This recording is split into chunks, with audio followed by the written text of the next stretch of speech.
पंकजा मुंडेंनी आता आपल्या वक्तव्यावरून यू टर्न घेतलाय. धनगर आरक्षण दिल्याशिवाय मंत्रालयात प्रवेश करू शकणार नाही या माझ्या वक्तव्यावरती मी ठाम आहे. मात्र पुन्हा सत्ता प्रस्थापित केल्यानंतर हा निर्णय घेतला असल्याचं पंकजा मुंडेंनी म्हटलंय.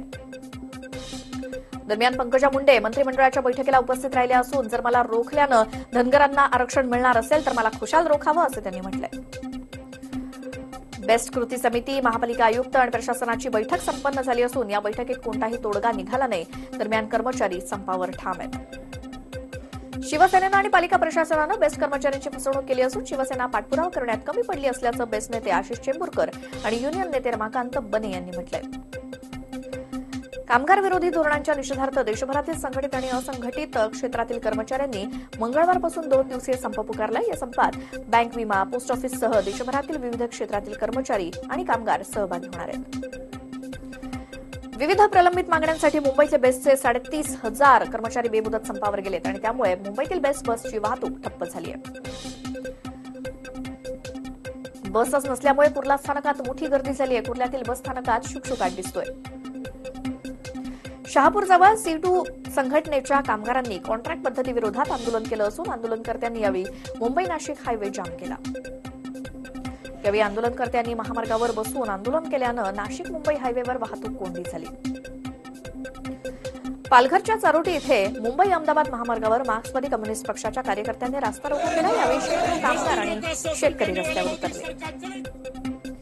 बेस्टच्या संपाचा परिणाम चेंबूर सांताक्रूज लिंक रोडवरती झालाय. चेंबूर सांताक्रूज लिंक रोडवरती मोठ्या प्रमाणात वाहतूक कोंडी झाली आहे.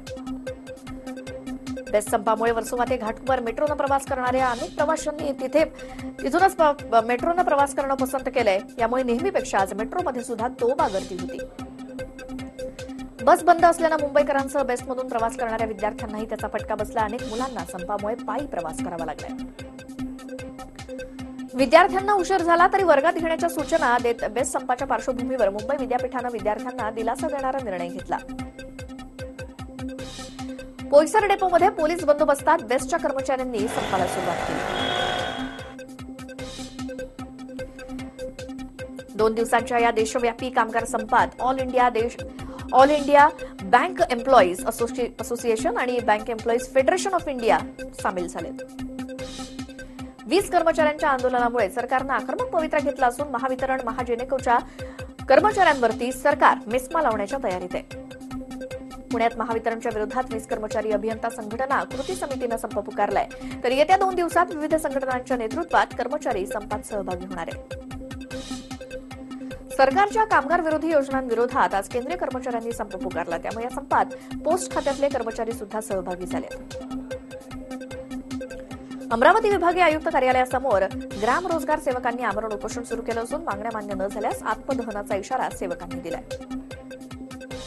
गेल्या 6 दिवसांपासून अमरावतीच्या 5 जिल्ह्यात ग्रामरोजगार सेवकांचं आमरण उपोषण सुरू असून त्यांच्या मागण्यांची अद्यापही दखल काही घेण्यात आलेली नाही.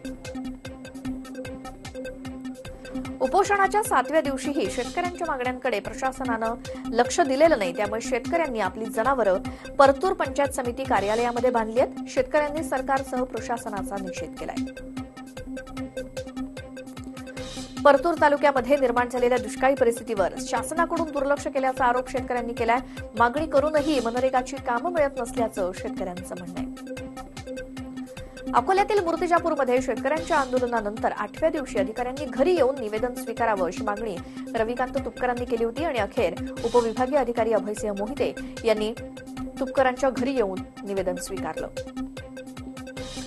नागपूर मेट्रो टप्पा 2 ला मंत्रिमंडळ बैठकीत मंजुरी देण्यात आली आहे. दुसऱ्या टप्प्यासाठी 11,000 कोटींचा खर्च अपेक्षित असून लवकरच या मेट्रोचं काम सुरू होईल. भाजप नेत्याला 1 कोटीच्या खंडणीसाठी कुटुंबियासह ठार मारण्याची धमकी देण्यात आली.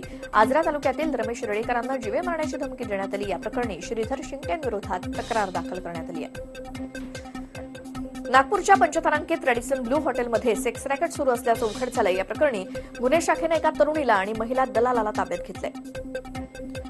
या आंतरराष्ट्रीय सेक्स रॅकेट चालवणारी दलाल माया पुजाराव हिला पोलिसांनी अटक केली असून ती हाय प्रोफाईल ग्राहकांना तरुणी पुरवायची. जालन्यामध्ये 60 एकर ऊसाला भीषण आग लागली. आगीमध्ये संपूर्ण ऊस जळून खाक झालाय.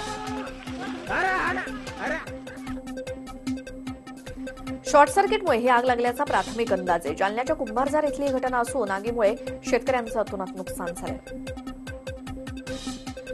बीडच्या आडत मार्केटमध्ये भाजीपाला विक्रीवरून दलाल आणि व्यापाऱ्यांमध्ये तुफान दगडफेक झाली. यात 3 जण जखमी झाले. या दगडफेकीमुळे आडत मार्केटमध्ये तणाव निर्माण झाला. पोलीस घटनास्थळी दाखल झाले आणि पुढील तपास सुरू केलाय. चंद्रपूर जिल्ह्यात पोलिसांच्या स्थानिक गुन्हे शाखेनं मारुती झेन गाडीच्या दाराच्या आतमध्ये लपवलेली अवैध दारू हस्तगत करून 2 आरोपींना अटक केली. दारू तस्करीची ही आयडिया पाहून पोलीस सुद्धा चक्रावून गेलेत. पोलिसांच्या स्थानिक गुन्हे शाखेनं या कारवाईत 5 पेट्या देशी दारू जप्त केली आहे. पोलीस आता या प्रकरणाच्या मुळाशी जात आहेत.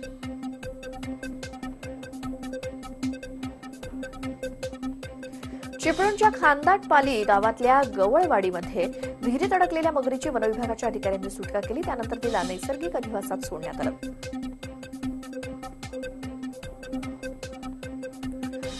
2005 मध्ये आलेल्या पुरात ही मगर विहिरीमध्ये आली होती. त्यानंतर आता विहिरीतील पाणी आटल्यानं ती निदर्शनास आल्याचं गावकऱ्यांचं म्हणणं आहे. दरम्यान या मगरीला बाहेर काढून तिला जीवदान देण्यात आलंय.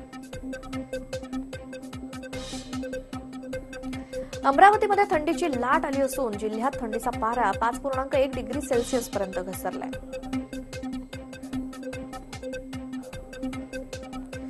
पारा घसरल्यानं संध्याकाळनंतर ठिकठिकाणी शेकोट्या पेटवून त्यांचा आधार घेतला जातोय.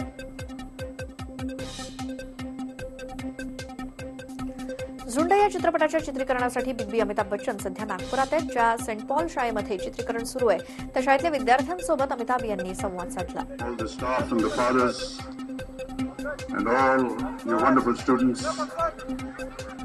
बहुत बहुत धन्यवाद आपका.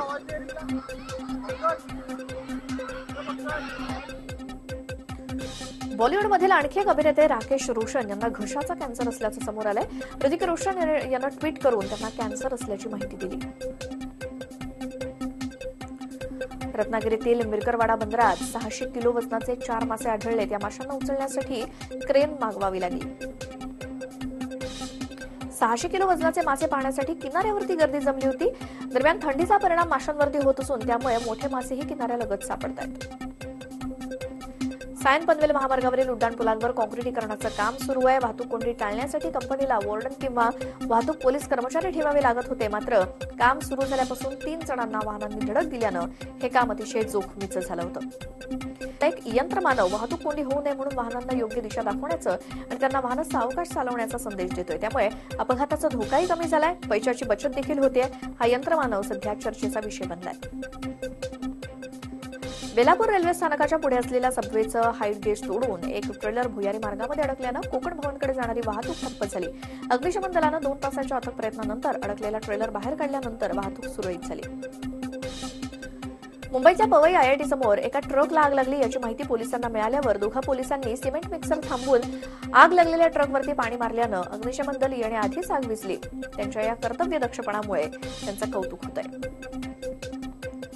लक्ष्मण चव्हाण या तरुणानं मंत्रालयाच्या 3ऱ्या मजल्यावरून उडी मारून आत्महत्येचा प्रयत्न केला. मात्र संरक्षक जाळीत पडल्यानं त्याचा जीव वाचला. लक्ष्मण प्रजासत्ताक भारत या पक्षाचा कार्यकर्ता आहे. बराच वेळ प्रयत्न केल्यानंतर या तरुणाला संरक्षक जाळीतून बाहेर काढण्यात आलं आणि पोलिसांच्या ताब्यात दिलं गेलं.